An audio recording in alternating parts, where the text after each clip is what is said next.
Selamat siang semuanya. Semoga masih semangat ya ini ya. Semoga masih masih ada tenaga ini ya untuk melanjutkan kuliah nih walaupun memang tambahan ya. Kita kuliah pengganti yang minggu lalu ya.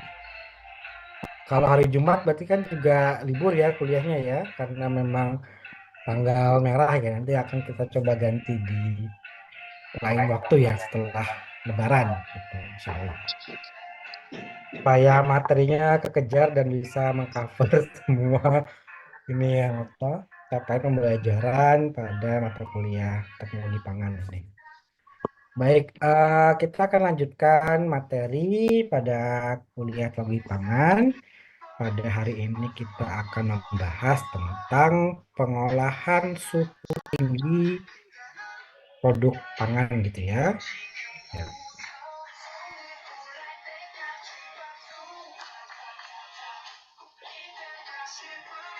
sebentar. Oke.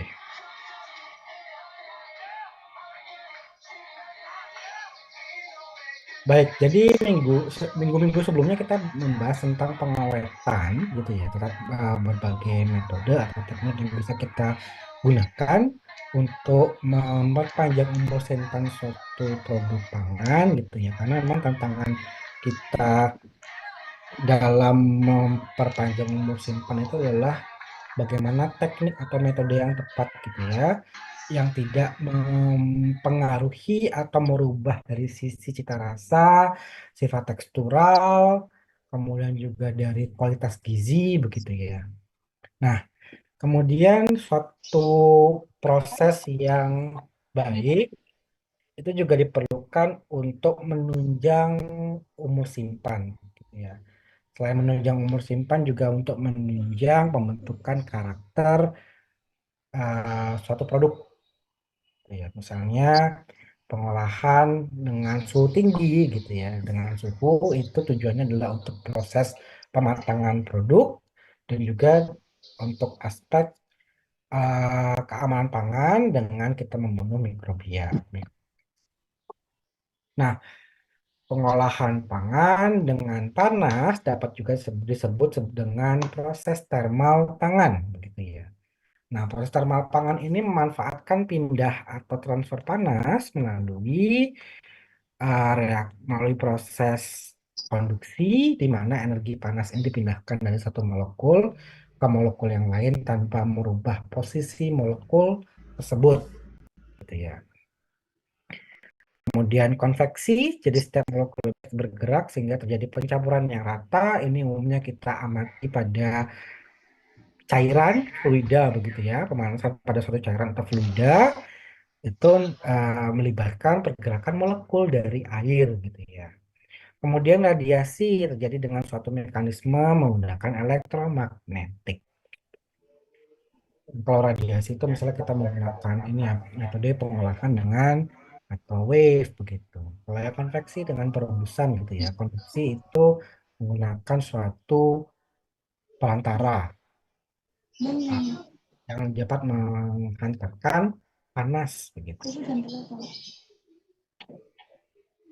Kemudian tujuan dalam pengolahan dengan panas itu bisa kita lihat dari aspek mikrobiologinya, membunuh mikrobia penyebab penyakit patogen dan pembusuk atau spoilage gitu ya. Jadi bakteri itu yang merugikan itu ada dua tipe yang bisa menyebabkan penyakit sifatnya bakteri patogen dan bisa membusuk, membusukkan atau menurunkan umur simpan itu merupakan bakteri spoilage sehingga dapat memperpanjang umur simpan.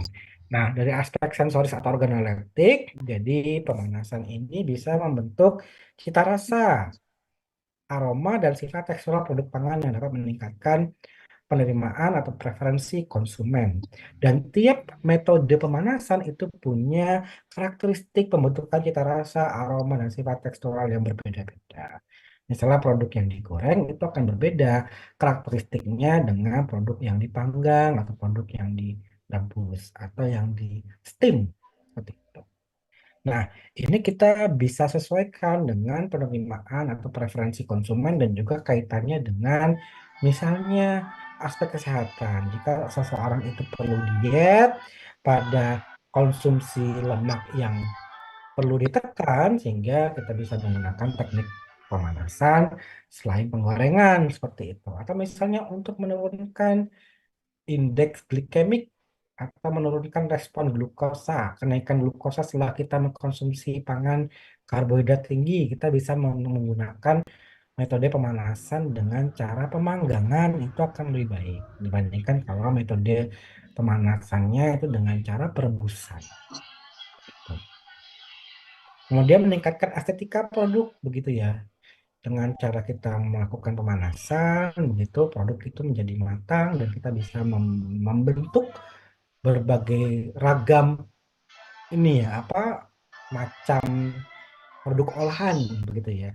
Sehingga ini akan meningkatkan estetika dari produk tersebut. Kemudian dari aspek kimiawinya juga bisa mendestruksi racun atau senyawa kimia lainnya yang bersifat toksik misalnya asam cyanida. Asam cyanida itu bisa hilang dengan pengolahan dengan melibatkan panas. Jadi HCN itu dia punya titik uap yang rendah. Sehingga ketika dipanaskan itu nah, HCN ini bisa menguap sehingga kadarnya itu bisa menurun pada suatu produk pangan. Kemudian meningkatkan kecernaan zat gizi yang terkandung dalam pangan. Contohnya adalah protein. Jadi protein yang di bahan protein tinggi yang diolah dengan panas, misalnya direbus, digoreng, di steam, begitu, atau dipanggang, itu memiliki tingkat kecernaan yang lebih tinggi dibandingkan pada bahan yang masih mentah. Jadi kalau kalian konsumsi telur mentah dengan telur rebus, maka kualitas kecernaannya itu lebih baik pada telur rebus. Begitu. Karena protein sudah mengalami denaturasi.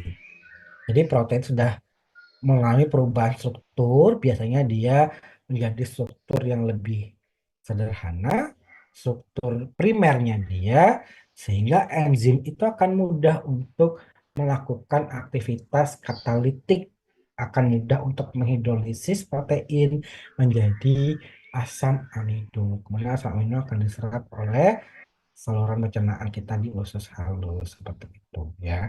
Kemudian ada beberapa juga senyawa-senyawa sifatnya anti gizi itu bisa juga hilang dengan pemanasan, misalnya dengan pada senyawa anti gizi vita, tanin, begitu. Nah, ini bisa hilang dengan pemanasan. Di telur juga ada namanya faktor anti gizi di mana dia bisa mengikat biotin. Biotin sebagai koenzim ya, ini golongan vitamin. Nah, ini kemudian kalau dengan pemanasan ini bisa lepas si anti gizinya sehingga biotinnya sifatnya menjadi available atau bisa kita gunakan begitu. Dibandingkan dengan telur yang dia masih mentah tentunya. Kemudian kerugian pas pemanasan itu juga ada yang ditimbulkan begitu ya. Tidak hanya dari sisi kebermanfaatannya saja, tapi juga ada kerugian yang ditimbulkan.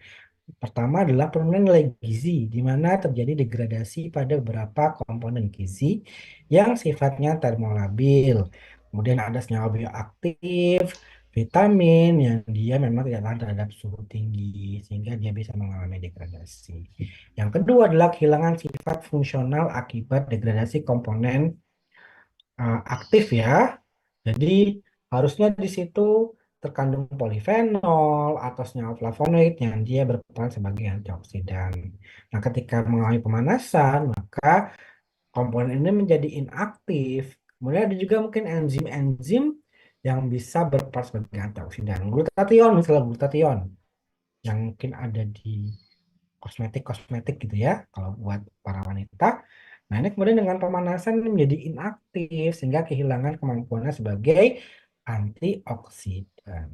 Kemudian penurunan kualitas organoleptik, contoh terjadi pencoklatan atau browning sehingga warnanya jadi tidak menarik seperti itu ya. Harusnya susu bubuk itu warnanya putih bagus. Tetapi dengan adanya browning maka menjadi kecoklatan.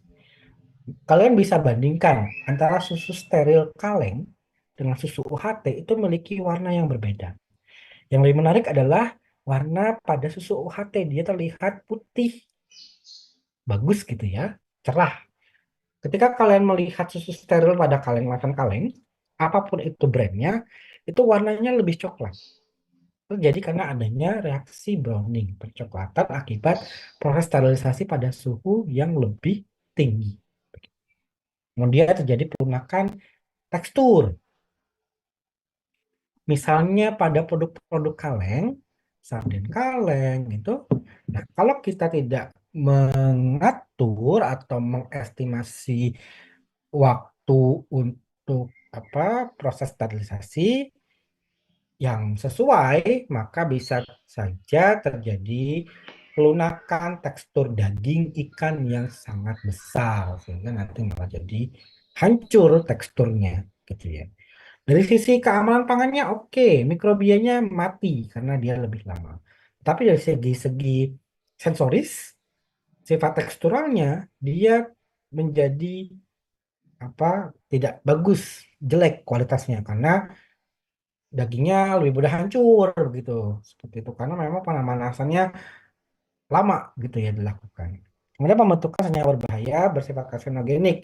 Contohnya adalah akrilamida dan benzopirin. Umumnya terjadi pada bahan yang dia tinggi protein dan juga mengandung karbohidrat, gula reduksi seperti itu ya. Nah, contoh benzopirin ini merupakan senyawa yang sifatnya karsinogenik yang dia bisa menyebabkan kanker jika terjadi akumulasi dalam jumlah yang banyak. Dan kita juga tidak tahu ya, kanker itu kejadiannya kapan seperti itu ya. Karena ada banyak sekali pencetusnya. Mungkin nggak hanya senyawa senyawa ini saja, tapi juga ada senyawa-senyawa lain yang ketika itu dia bergabung, kemudian istilahnya apa mereka berkolaborasi begitu ya. Nah ini bisa menyebabkan munculnya kanker seperti itu. Nah benzopirin ini terutama terjadi karena proses pembakaran atau pemanggangan gitu ya. Jadi pada suhu tinggi produk yang dibakar gitu, sate gitu ya. Ini kandungan benzopirinnya sangat tinggi. Smoke di asap gitu ya, smoke meat itu kita lihat itu tinggi ya cukup tinggi. Kemudian bivalve mollusca itu misalnya kerang itu yang dibakar gitu ya, dipanggang begitu itu menghasilkan kadar benzopirin yang tinggi. Nah, kemudian prinsip-prinsip pemanasan itu bisa tekniknya berbagai macam, bisa pengolahan dengan cairan. Jadi kita menggunakan liquid sebagai media pemanasnya atau media untuk transfer panas terhadap bahan yang kita panaskan. Gitu. Liquid ini bisa air, bisa susu, kaldu, saus, dan lain sebagainya. Tekniknya bisa boiling, ini dengan merebus, blanching ini istilahnya merebus dalam waktu singkat begitu ya. Blanching tidak hanya bisa dilakukan dengan perebusan, tapi bisa juga dengan steam atau kita kontakkan bahan dengan uap dalam jangka waktu yang singkat gitu. Bisa bracing dengan pengolahan dengan cara jumlah cairan yang sedikit atau kalau bahasa Indonesia diungkep lah gitu ya. Kemudian poking itu pengolahan dalam liquid pada suhu di bawah suhu di air gitu ya.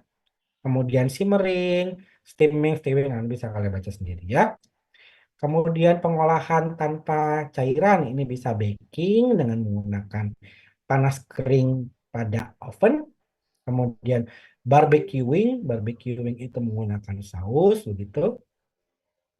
Panas radiasi ya, dari panas api, istilahnya apa, arang begitu. Nah, kalau barbecue itu menggunakan saus gitu ya. Tapi kalau tanpa barbecue, tanpa saus itu broiling ya. Kemudian grilling, pengolahan pada permukaan lemak panas atau griddle, ovenizing, roasting, frying nanti bisa kalian baca. Kalau frying itu menggunakan lemak atau minyak gitu ya. Oh ini harusnya kalau dia sifatnya cairan yang non lemak maka frying ini masuk ke sini ya pengolahan gitu kira. Nah kemudian pemanasan dengan uap air ini bisa dengan blanching, pasteurisasi, sterilisasi dan juga evaporasi. operasi. Nah, ini kita akan bahas satu-satu. Nah, blanching atau blanching ya, ini merupakan perlakuan panas khusus untuk menonaktifkan enzim yang ada pada sayuran. Karena kita tahu sayuran itu setelah dipetik dari kebun itu masih melakukan aktivitas metabolisme, baik itu respirasi maupun aktivitas enzimatik. Nah, beberapa aktivitas enzimatik itu mengarah pada kemunduran mutu atau penurunan mutu dari suatu produk. Sehingga aktivitas enzim ini perlu dinonaktifkan dengan cara kita melakukan blanching.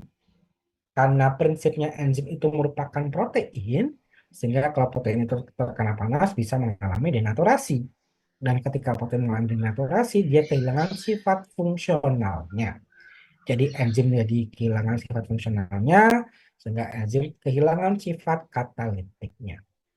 Beberapa misalnya buah-buahan gitu yang memiliki enzim pencoklatan polifenol oksidase itu bisa merubah warna menjadi kecoklatan dan ini tidak disenangi dan dikehendaki gitu. Karena warnanya menjadi coklat. Harusnya warna awalnya putih, bagus, tapi kemudian menjadi coklat, kecoklatan sehingga enzim ini perlu dinonaktifkan. Kemudian enzim-enzim misalnya yang berperan terhadap oksidasi lemak, hidrolisis lemak, maaf. Hidrolisis lemak, misalnya lipase. Lipase ini bisa menghidrolisis lemak menjadi asam lemak dan ini bisa menyebabkan rangkaian reaksi kimia lanjutan lainnya yang mengarah pada kemunduran mutu, misalnya pembentukan asam lemak bebas yang bisa mengarah kepada pembentukan senyawa-senyawa volatil yang tidak dikehendaki begitu ya. Kemudian tujuan blanching ini memperlambat atau menghentikan aktif enzim, menjaga rasa, warna, dan juga teksturnya. Membersihkan permukaan dari kotoran, bakteri, jamur, dan organisme lainnya. Jadi ini juga tahapan awal begitu ya untuk kita menurunkan kadar mikrobia.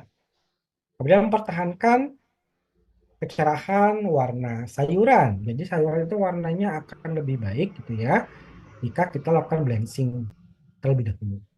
Kemudian membantu perlambat kehilangan vitamin karena memang enzim tadi atau metabolismenya itu bisa kita hambat yang mengarah kepada degradasi vitamin. Kemudian melembutkan sayuran sehingga lebih mudah untuk dikemas. Nah, pentingnya blanching yang tepat, jadi karena kalau blanching itu dia tidak sesuai kondisi operasinya, maka bisa saja tidak efektif, tidak dapat memenuhi target tujuan dari blanching tersebut. Sebaliknya, blanching yang berlebihan menyebabkan pemasakan berlebihan sehingga dapat merusak kesegaran dari sayuran dan juga buah-buah. Nah, enzim utama dalam sayuran itu ada enzim katalase, peroksidase, yang merupakan enzim yang bersifat termostabil. Nah, eh, enzim tersebut berperan dalam berbagai reaksi biokimia termasuk yang berperan pada kemunduran mutu produk pangan. Jika enzim ini dapat didegradasi melalui blanching gitu ya, maka enzim lain dalam sayuran pun juga bisa dinonaktifkan gitu. Nah, blanching dapat menginaktivasi enzim polifenol oksidase yang menyebabkan pencoklatan atau browning pada produk pangan, misalnya pada kentang. Jadi, em, kentang itu bisa dihasilkan warnanya keripik kentang ya. Itu warnanya kuning cerah itu karena kita menghambat terjadinya proses browning atau pencoklatan. Nah, blanching ini tergantung pada ukuran. Jadi, proses blanching ya itu tergantung pada ukuran, bentuk, konduktivitas panas, dan kadar enzim alami. Ini yang akan mempengaruhi waktu yang diperlukan untuk blanching. Nah, pertimbangan waktu dan suhu, sayuran kecil itu bisa di blanching lebih singkat ya, 1 sampai 2 menit. Jadi tergantung, kalau kita sebenarnya tergantung potongan gitu ya. Kalau kita lakukan pengecilan ukuran, itu maka kita bisa mempersingkat waktu blanching. Kemudian kalau sayuran besar itu membutuhkan waktu yang lebih lama. Kendalanya adalah Kalau sayuran itu dalam bentuknya besar kan kita perlu reduksi dulu ya, kita potong-potong. Jadi kan ada tahapan ekstra yang diperlukan gitu. Tapi memang sebagai konsekuensinya blanching itu kita bisa persingkat.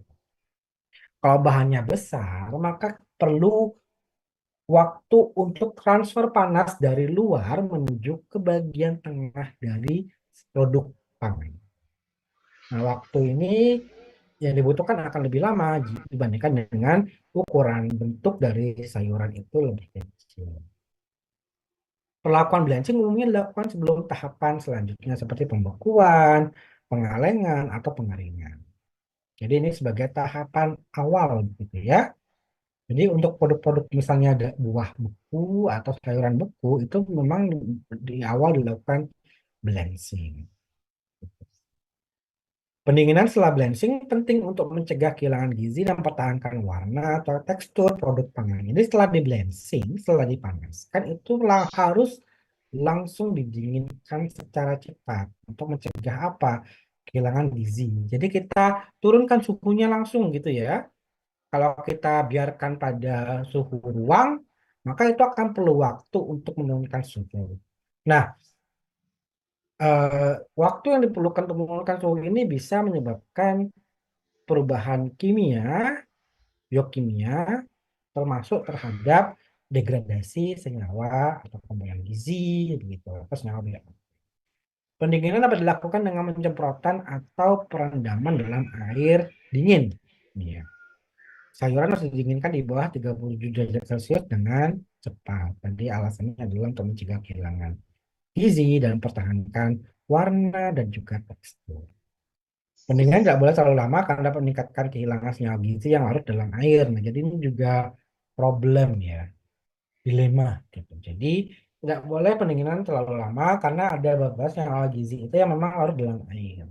Ada vitamin yang larut dalam air sehingga ini bisa larut ke dalam air untuk pendingin sehingga konsentrasi di dalam bahan itu akan menjadi lebih rendah. Istilahnya ini leaching ya, leaching. Pelarutan itu leaching. Nah, metode blanching ini bisa kita menggunakan hot water blanching. Jadi kita menggunakan air panas gitu ya. Bahan yang di blanching direndam dalam air mendidih selama waktu tertentu. Tadi misalnya 1 sampai 2 menit atau di atas 2 menit. Metode ini memiliki kelebihan cepat dan juga efektif dalam menonaktifkan enzim. Karena sebuah bahan itu terendam. Semua bahan terendam sehingga lebih baik dalam dalam hal transfer panas. Gitu. Dan semua bagian itu bisa terkena panas. Gitu. Nah, kerugian dari metode ini adalah kehilangan nutrisi atau zat gizi yang lebih banyak. Nah, terjadi karena zat gizi ini bisa larut ke dalam air begitu. Jadi leaching ya, zat gizi ini bisa leaching ke dalam air perebus atau yang digunakan untuk blanching. Nah, selain hot water blanching, kita juga bisa menggunakan metode steam blanching. Jadi kita menggunakan uap air, uap panas.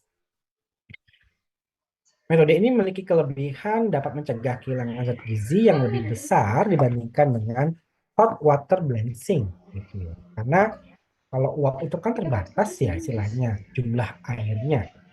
Sehingga ini bisa mencegah kehilangan zat gizi lebih banyak. Jadi kalau kita bandingkan kehilangan zat gizi pada bahan yang direbus dan juga dikukus gitu istilahnya, maka kalau kehilangan zat gizi yang lebih banyak itu terjadi pada bahan yang direbus gitu. Nah, kerugian dari metode ini adalah waktu blanching yang lebih lama karena memang pertama itu kan karena dia kontak dengan uap air, kemudian itu perlu proses untuk menghasilkan uap airnya, kemudian rotasi lah istilahnya begitu ya. Kemudian juga perlu waktu untuk transfer panas ke bagian tengah dari produk yang di blanching. Nah, kita lihat di sini ada perbedaan antara sayuran brokoli yang di blanching dan juga yang tidak di blanching. Tadi tujuan awal di blanching itu kan untuk mempertahankan warna ya. Jadi dengan kita blanching itu bisa mempertahankan warna supaya mencegah kemunduran mutu karena degradasi pada warna gitu ya. Nah, skema blanching nanti bisa kalian cek ya, di sini ada steam blanching. Jadi kalau steam blanching itu ada nozzle yang akan menyemprotkan uap. Kemudian di sini sayuran itu berjalan kepada konveyor, gitu ya, konveyor. Nah, nanti dia akan kena uap secara terus-menerus dari nozzle atau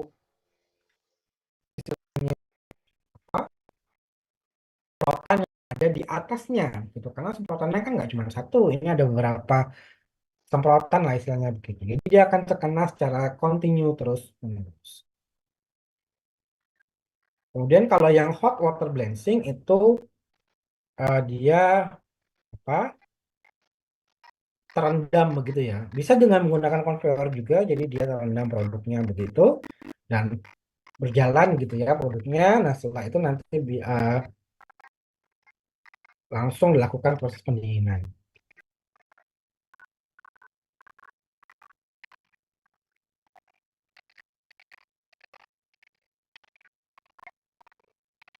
Nah ini di awal ini dia produk yang masuk gitu ya, bahan bahan pangan yang masuk itu suhunya masih rendah. Kemudian dia kontak dengan air panas gitu ya. Ini kemudian terjadi peningkatan suhu, nanti setelah keluar dia blanch produk out, itu produknya itu keluar. Nah, nanti kemudian langsung dilakukan proses pendinginan. Nah, itu tadi blanching. Kemudian teknik untuk pemanasan yang kedua itu bisa dengan cara pasteurisasi. Jadi pasteurisasi merupakan salah satu jenis sterilisasi yang bertujuan untuk membunuh mikrobia patogen yang ada di dalam. Konservasi berperan penting untuk memperpanjang umur simpan suatu produk pangan dengan mengontrol jumlah mikroba. Konservasi biasanya menggunakan suhu pemanasan yang tidak terlalu tinggi, sehingga tidak dapat membunuh mikrobia yang resisten terhadap suhu tinggi. Misalnya bakteri pembentuk spora itu seperti Bacillus dan Clostridium itu masih akan tetap survive atau hidup karena dia sifatnya resisten terhadap panas. Tapi bakteri-bakteri patogen yang dia sifatnya termolabil dia akan mati. Tapi bakteri yang menghasilkan spora itu dia memerlukan panas yang lebih tinggi untuk menginaktivasi spora ini atau mendegradasi spora. Nah, spora yang masih tersisa ini dapat tumbuh pada kondisi yang menguntungkan sehingga dapat tumbuh dan berkembang biak untuk menghasilkan vaksin yang berbahaya. Oleh karena itu, pasteurisasi ini bisa dikombinasikan dengan perlakuan lainnya, misalnya adalah dengan pendinginan. Jadi kita kerap temui ya produk-produk susu atau sari buah yang dipasteurisasi itu di displaynya di chiller atau di etalase pendingin begitu. Karena memang untuk memperpanjang umur simpan itu perlu dikombinasikan dengan teknik lainnya. Karena pasteurisasi ini dia hanya membunuh mikrobia patogen yang sifatnya termolabil. Nah, apa sih perbedaan dengan sterilisasi gitu ya? Kalau kita dengar kan umumnya sterilisasi komersial begitu ya untuk memanaskan produk pangan sehingga dia bebas dari bakteri, semua bakteri begitu ya, atau mikrobia yang sifatnya patogen dan juga membusuk, yang membusukkan gitu atau foliage mikrobia. Nah, pasteurisasi itu dia hanya membunuh mikrobia patogen saja. Nah, beda dengan sterilisasi karena dia suhunya lebih tinggi, maka sterilisasi ini dapat membunuh semua mikrobia termasuk yang membentuk spora. Tadi ada bacillus, ada clostridium yang bisa membentuk spora, ini bisa ikut mati. Kemudian mikrobia yang membentuk spora ini tidak mati ya kalau dipasteurisasi, tapi kalau sterilisasi dia bisa mati ya. Jadi target utama keberhasilan sterilisasi itu adalah pada membunuh spora. Kalau pada produk kaleng, sterilisasi komersial, targetnya adalah pada bakteri Clostridium botulinum yang menghasilkan spora. Nah, pada pasteurisasi ini menggunakan suhu yang lebih rendah, sedangkan sterilisasi pasti suhunya akan lebih tinggi. Pada pasteurisasi dia memerlukan tambahan perlakuan untuk memperpanjang umur simpan, misalnya dengan pendinginan. Tapi kalau sterilisasi itu tidak memerlukan tambahan perlakuan untuk memperpanjang umur simpan. Nah, jenis faktorisasi itu ada beberapa macam. Bisa LTLT, low temperature long time, bisa HTST, high temperature short time, kemudian ultra high temperature, ini biasanya kita lihat di produk-produk susu ya. Susu UHT itu berarti susu yang diproses dengan ultra high temperature. Kemudian flash pasteurization, flash itu cepat ya artinya ya. Dan juga bisa fat pasteurization. Jadi fat itu dalam kondisi pemanasan batch seperti itu.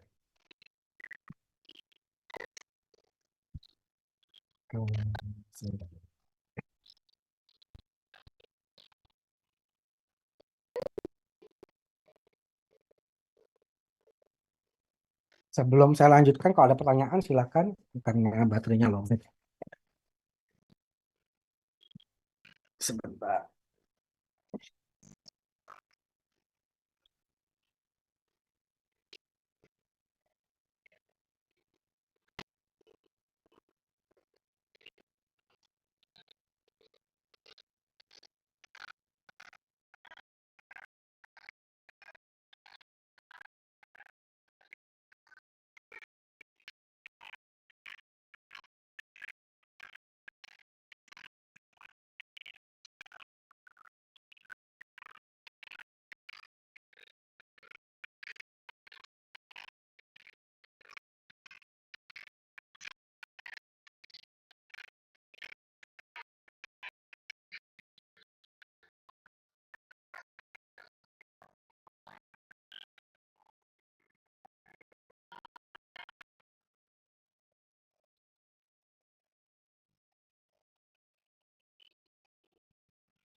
Baik, saya lanjutkan ya. Kemudian kita mulai dengan LTLT atau low temperature low time.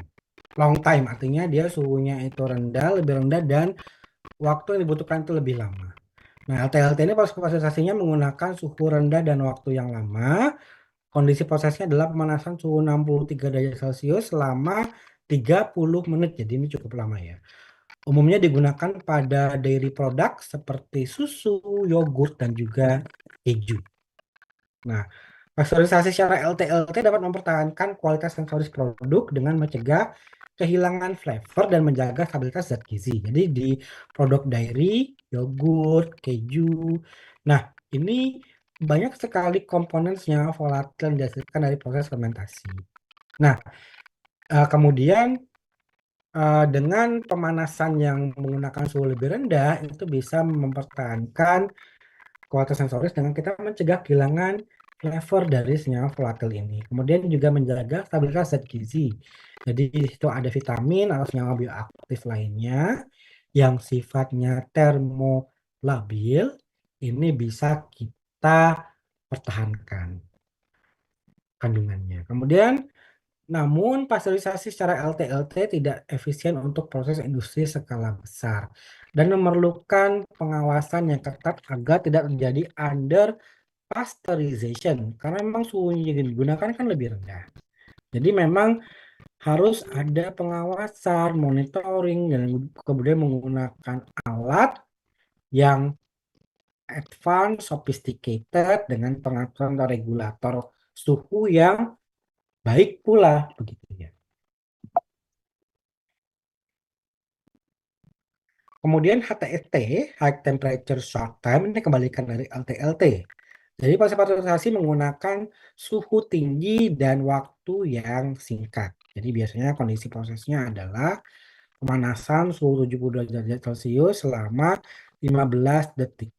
Kok bisa sangat singkat sekali ya? Harusnya kenaikan suhunya kan nggak seberapa, dari 63 ke 72. Itu kira-kira cuma 9 derajat. Tetapi waktunya itu bisa dalam hitungan detik bisa diselesaikan.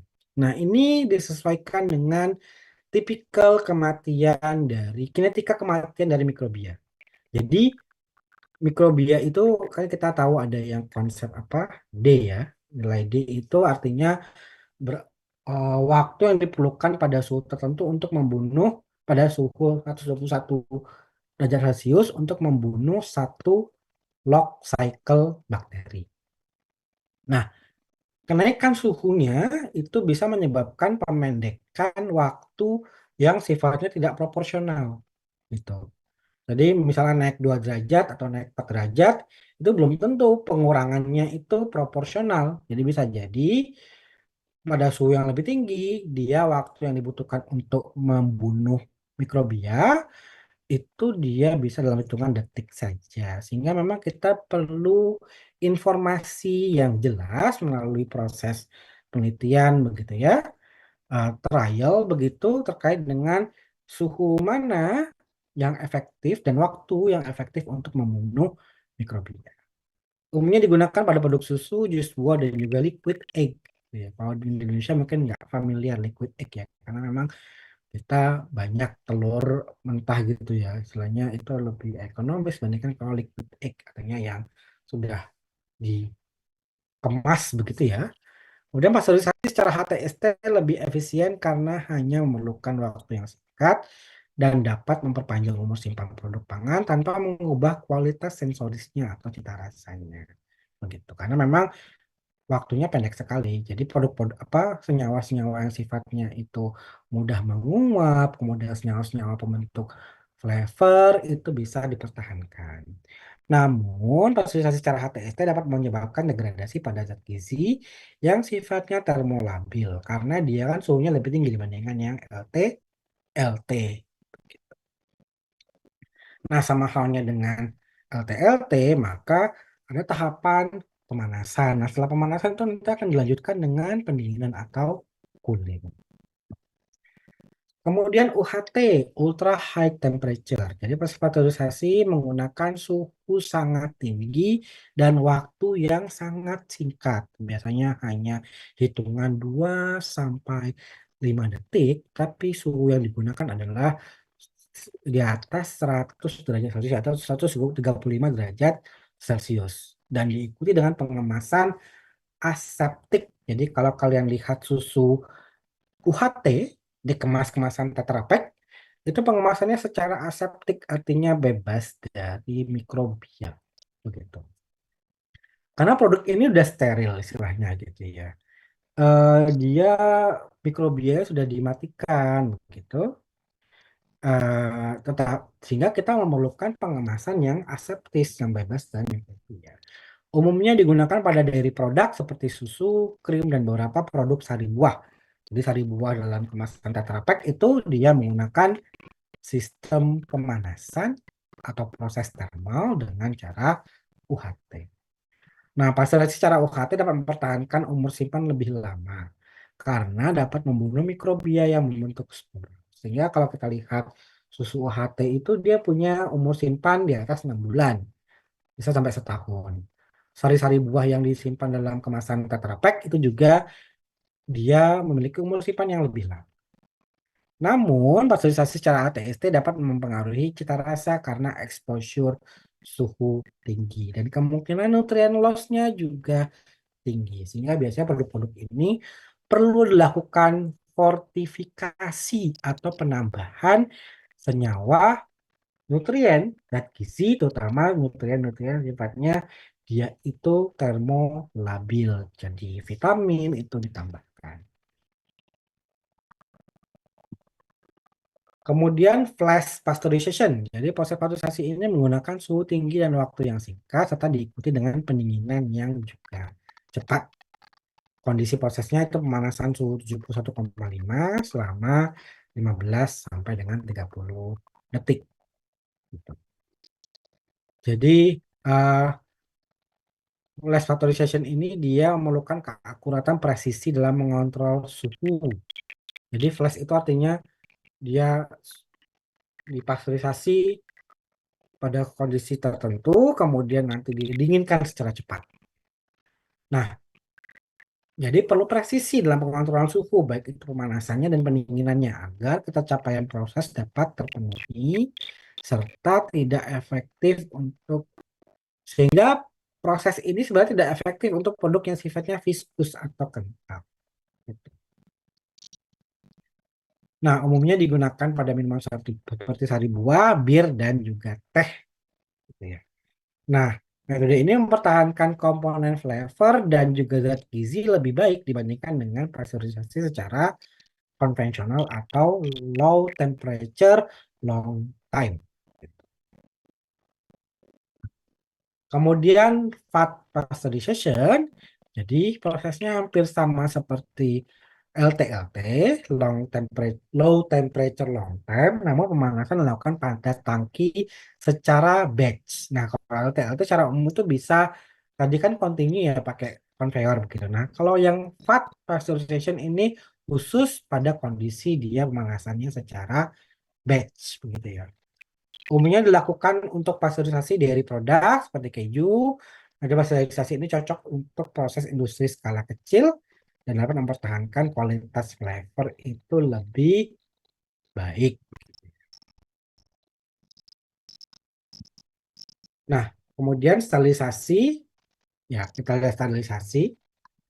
Nah, sterilisasi ini berbeda dengan pasteurisasi kan ya. Nah, pemanasan pada sterilisasi ini menggunakan suhu yang lebih tinggi, yang lebih intensif untuk menginaktivasi atau membunuh mikrobia yang bersifat resisten, terutama yang dia membentuk spora yaitu Bacillus dan juga Clostridium. Pada prakteknya, ya, produk itu dia di seal gitu ya. Jadi dalam kemasan misalnya pouch atau kemasan kaleng itu kemudian diekspos dengan suhu yang tinggi di atas 100 derajat Celcius. Umumnya menggunakan suhu antara 110 sampai 121 derajat Celcius tergantung dari tipikal produknya itu apa dan seperti apa dia harus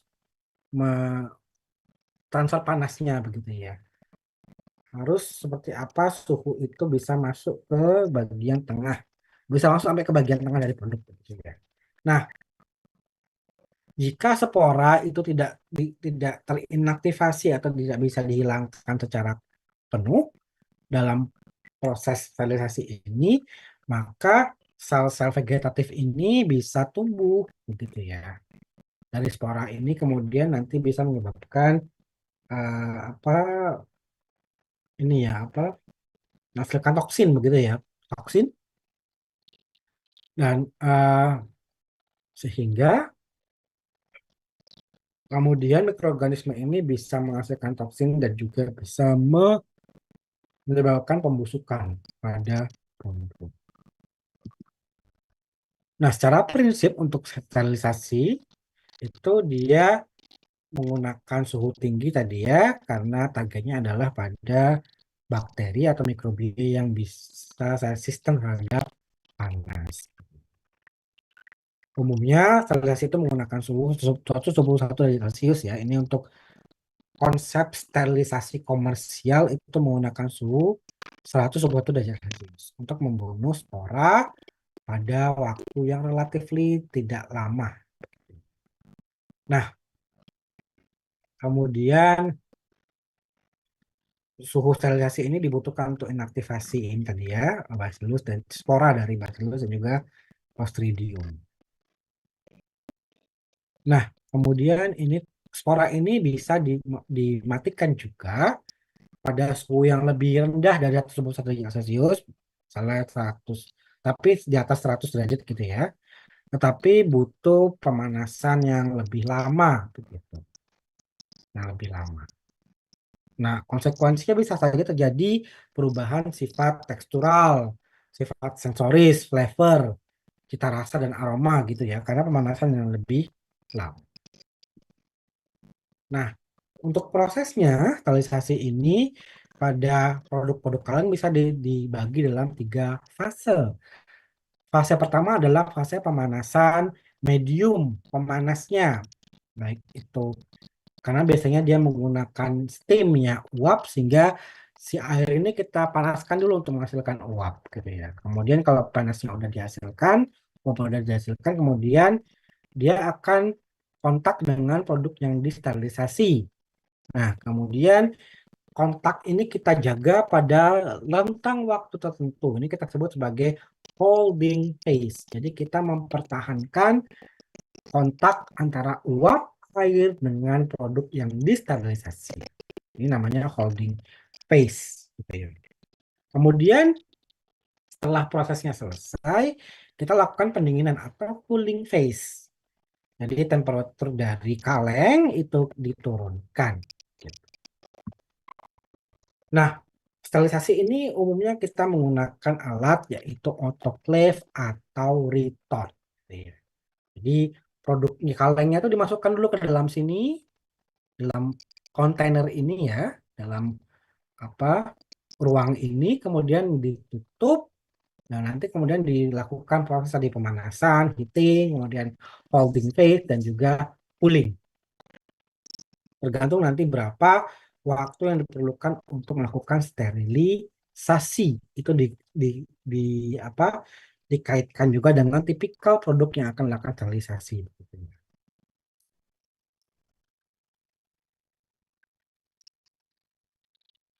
Jadi kayak istilahnya kita masak pakai pressure cooker ya, gitu, autoclave itu atau itu.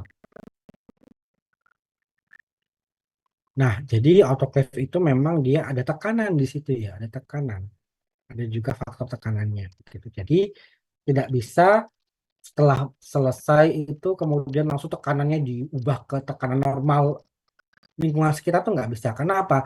Bisa menyebabkan kerusakan pada pouch atau kerusakan pada kaleng. Jadi kalau ada kaleng yang penyok setelah sterilisasi itu biasanya karena pengaturan tekanannya tidak bagus. Sama halnya kayak kita menggunakan panci pressure cooker gitu ya. Itu kan nggak bisa langsung dibuka kan. Kalau dibuka kan langsung meledak gitu ya seperti itu. Saya seperti itu ya. Dan titik didihnya ini dari air itu akan proporsional sesuai dengan tekanannya. Jadi titik didihnya akan tergantung pada tekanan gitu. Tekanannya makin tinggi maka titik didihnya juga akan lebih tinggi begitu ya.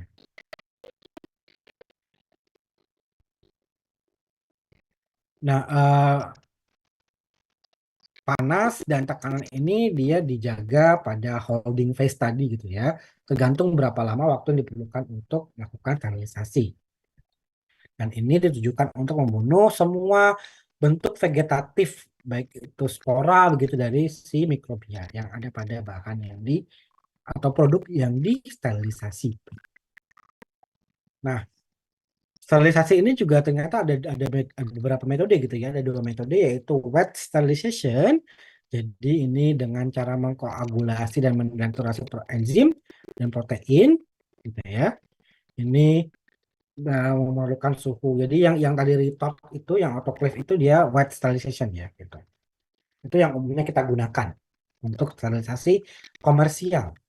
Ada juga dia dry sterilization. Jadi mendestruksi atau mengoksidasi langsung sel-sel mikrobia tadi yang menyebabkan apa pembusukan begitu ya.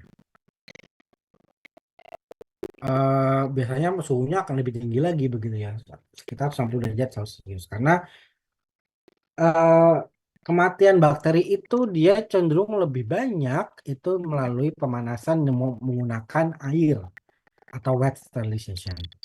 Mungkin kalian pernah lihat sterilisasi pada apa pipet ukur apa gelas gitu ya kaca itu dia dengan di oven gitu ya di oven.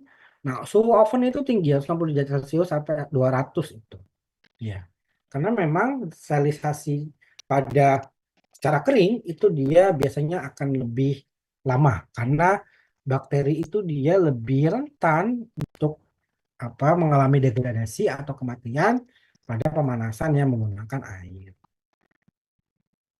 Nah, ini kemudian eh, pada sterilisasi ini dia produknya harus berada dalam suatu kontainer atau wadah, baik itu kaleng, bentuk jar atau dalam bentuk pouch. Seperti itu. Sehingga ini perlu di-seal. Kita pastikan sealingnya itu dia baik, tidak terjadi kebocoran begitu ya. Untuk mencegah apa? Mencegah rekontaminasi. Nah, kemudian untuk produk daging yang bisa dikalengkan itu ada berbagai macam. Nanti bisa kalian baca sendiri ya. Naturalisasi komersial ini yang umumnya digunakan eh, tadi ya untuk menggunakan autoclave dan juga retort itu ya pada kemasan kaleng atau botol atau jar atau pouch. Nah, ini tujuannya itu ya sama tadi ya, tujuannya pada pemanasan pada seleksi komersial. Nah, ini kemudian pemanasan diperlukan pada pH produk itu akan bervariasi gitu ya. Produk-produk yang dia high acid food itu dia suhunya bisa lebih rendah untuk sterilisasi dibandingkan produk-produk yang sifatnya low acid food gitu. Karena asam itu tingkat keasaman, konsentrasi hidrogen itu dia bisa mengaruhi lama waktu mempengaruhi suhu yang diperlukan untuk sterilisasi. Nah, ini nanti kemudian ini ya proses dianggap aman jika pada produk kaleng pada sterilisasi komersial itu bakteri C botulinumnya itu telah inaktif. Ini sebagai indikator keberhasilan dari sterilisasi komersial. Baik, sekian ya untuk kuliah kita hari ini. Sebelum saya akhiri, kira-kira ada pertanyaan?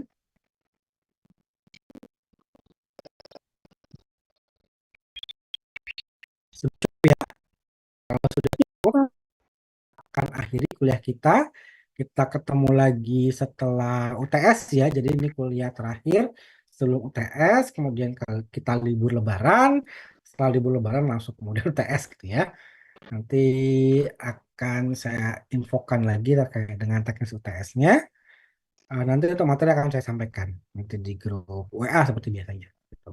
Nanti untuk presensi bisa menyusul nanti setelah kita apa kuliah setelah UTS nanti secara offline dan untuk kuliah pengganti karena Jumat ini kan harusnya kuliah tapi kan libur ya nanti akan kita lakukan nanti setelah UTS ya setelah Lebaran gitu libur Lebaran nanti akan saya sampaikan kembali supaya materinya bisa dapat di cover semua dengan baik.